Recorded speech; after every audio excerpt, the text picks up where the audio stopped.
Hay un tipo de caminata que todos hemos hecho alguna vez. Es la caminata de regreso a casa después de una gran derrota. Caminas lento, con los hombros caídos, mirando el polvo del camino, tratando de procesar lo que acaba de pasar. Tenías una esperanza gigante, creías que esta vez iba a funcionar, creías que ese negocio, ese matrimonio, ese tratamiento médico o ese ministerio era la respuesta de Dios. Habías dicho, este es el que nos va a redimir, pero todo se derrumbó. El viernes llegó y mató tu sueño, y ahora es domingo por la tarde, y aunque has oído rumores de esperanza, tu corazón está demasiado cínico para creerlos. Sientes que Dios te falló, sientes que fuiste ingenuo por creer tanto y decides alejarte de Jerusalén, el lugar de la fe y del dolor, para volver a Emaús, el lugar del olvido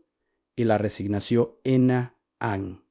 Si hoy te sientes decepcionado con Dios, si estás caminando lejos de tu propósito porque las cosas no salieron como esperabas, o si tu fe se ha enfriado hasta convertirse en una brasa gris, el episodio 241 es tu reencendido. Bienvenidos a 777 veces en Jerusalén. Soy su anfitrión y continuamos en el domingo de resurrección, pero dejamos el jardín de la tumba vacía para ir a un camino polvoriento. Vamos a acompañar a dos discípulos que están renunciando y vamos a ver cómo Jesús, el maestro de la restauración, se acerca a ellos no con un relámpago, sino con una clase de Biblia y una cena. Hoy aprenderemos que la cura para la decepción no es ver un milagro, sino entender las Escrituras. Estamos en Lucas capítulo 24, es el mismo día de la resurrección, pero Cleofas y su compañero, quizás su esposa, no están celebrando, están huyendo. Se dirigen a Emaús, una aldea a unos 11 kilómetros de Jerusalén. Están caminando de espaldas a la victoria. Están tristes, discuten entre sí, tratan de encontrarle lógica a la tragedia de la cruz, y en medio de su debate, un extraño se acerca y camina con ellos. Pero los ojos de ellos estaban velados, para que no le conociesen. ¿Por qué no lo reconocieron? No fue un disfraz mágico, fue una incapacidad espiritual. Su tristeza y su teología equivocada los habían cegado. Esperaban un Mesías político, un rey conquistador que expulsara a Roma. No tenían categoría mental para un Mesías crucificado. Cuando Jesús murió, su concepto de Dios murió con Elan. No podían ver a Jesús vivo porque su mente había decidido que estaba muerto. Extraño les pregunta: ¿qué pláticas son estas que tenéis entre vosotros mientras camináis? ¿Y por qué estáis tristes? Ellos se detienen, lo miran con incredulidad.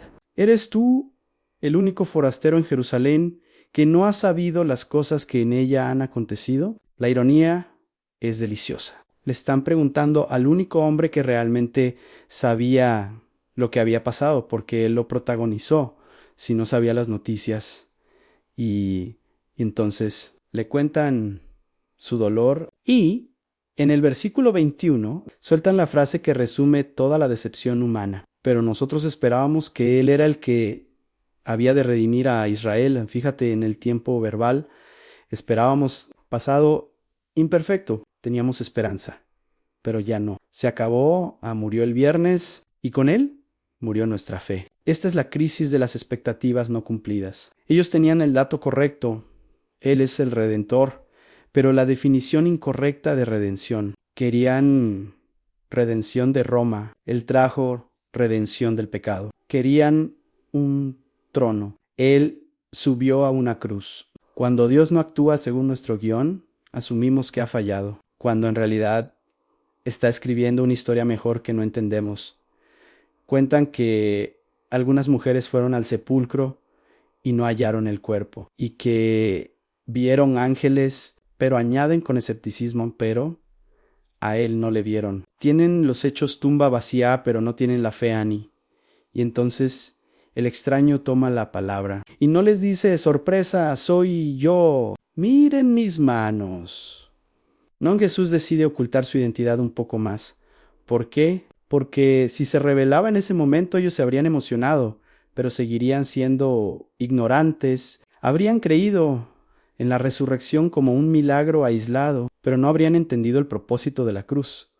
Ella dice que quería sanar su teología antes de sanar su tristeza. Quería que su fe descansara en la palabra de Dios, no solo en una aparición visual. Les dice en el versículo 25, insensatos y tardos de corazón para creer todo lo que los profetas han dicho. ¿No era necesario que el Cristo padeciera estas cosas y que entrara en su gloria? La palabra clave es necesario, Eri. Ustedes piensan que la cruz fue un accidente, una tragedia, un error, pero fue una necesidad divina. Estaba planeado, estaba escrito. La gloria no podía venir sin el sufrimiento. El trono no podía venir sin el altar. Y comenzando desde Moisés y siguiendo por todos los profetas, les declaraba en todas las escrituras lo que de él decían. Imagina esa clase bíblica. El mismo autor de la Biblia, explicando su libro, les mostró el carnero de Abraham, el cordero de Pascua de Moisés, la serpiente de bronce, el siervo sufriente de Isaías 53, el rey traspasado de Zacarías. Les mostró que la cruz no era la derrota del Mesías, sino su identidad. Mientras él hablaba, algo empezó a suceder en el pecho de estos dos hombres. La frialdad de la decepción empezó a derretirse. Una brasa comenzó a encenderse allá en Emaús. Usó, se coloca. Mas él hizo como que iba más lejos. Jesús nunca se impone, él prueba nuestro hambre. Si ellos hubieran dicho, bueno, gracias por la charla, adiós, él se habría ido. Pero ellos le obligaron para Biasomai. Le forzaron con insistencia diciendo, quédate con nosotros, porque se hace tarde, y el día ya ha declinado. Esta es la oración que abre la puerta a la revelación. Quédate. Señor, no entendemos todo, pero no queremos que te vayas. Nos gusta lo que sentimos cuando estás cerca. Y Jesús entró para quedarse con ellos. Se sientan a la mesa. Es una cena común. Pan corriente. Pero entonces el invitado se convierte en el anfitrión. Versículo 30, tomó el pan y lo bendijo. Lo partió y les dio. Estos son los mismos 4 verbos de la multiplicación de los panes y de la última. Cena Antomón bendijo, partió un dión en ese gesto. Quizás al ver las cicatrices en las muñecas, al levantar el pan, o quizás por la autoridad familiar con la que partió la hogaza, Euvelu sí cayó, entonces les fueron abiertos los ojos. Y le reconocieron, es él, es Jesús. Y en el instante en que lo vieron, desapareció de su vista. ¿Por qué desapareció? Porque ya no necesitaban su presencia física para creer. Ya tenían 2 cosas, la palabra ardiente en su corazón y la señal del pan partido. Ya estaban listos para caminar por fe y no por vista, y se dijeron el uno al otro. La frase más hermosa de este capítulo: no ardía nuestro corazón en nosotros, mientras nos hablaba en el camino y cuando nos abría las escrituras. El ardor de corazón, Kayamín, es el síntoma de la resurrección en el creyente. No es una emoción histérica, es un fuego interno, una convicción profunda, un calor que disipa el frío del cinismo. Ese ardor no vino por ver un milagro, vino por entender la Biblia, nos abría las escrituras. Cuando el Espíritu Santo te abre el entendimiento para ver a Jesús en el Antiguo Testamento, para entender o por qué la cruz, tu corazón arde. La teología correcta produce doxología apasionada. El resultado final es un cambio de dirección, versículo 33. Y levantándose en la misma hora, volvieron a Jerusalén.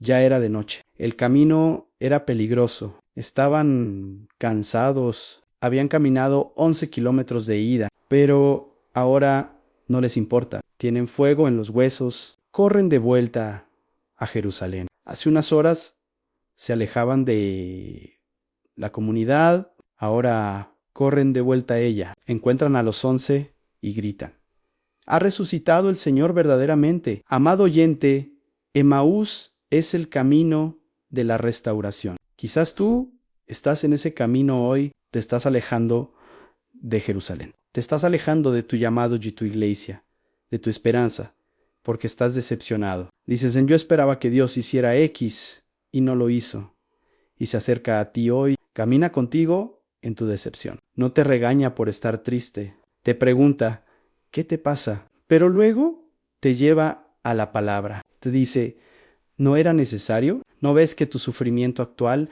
es parte de un plan de Gloria Mayo Ere? ¿No ves que Dios no ha perdido el control, sino que está cumpliendo las escrituras? Hoy te invito a hacer dos cosas.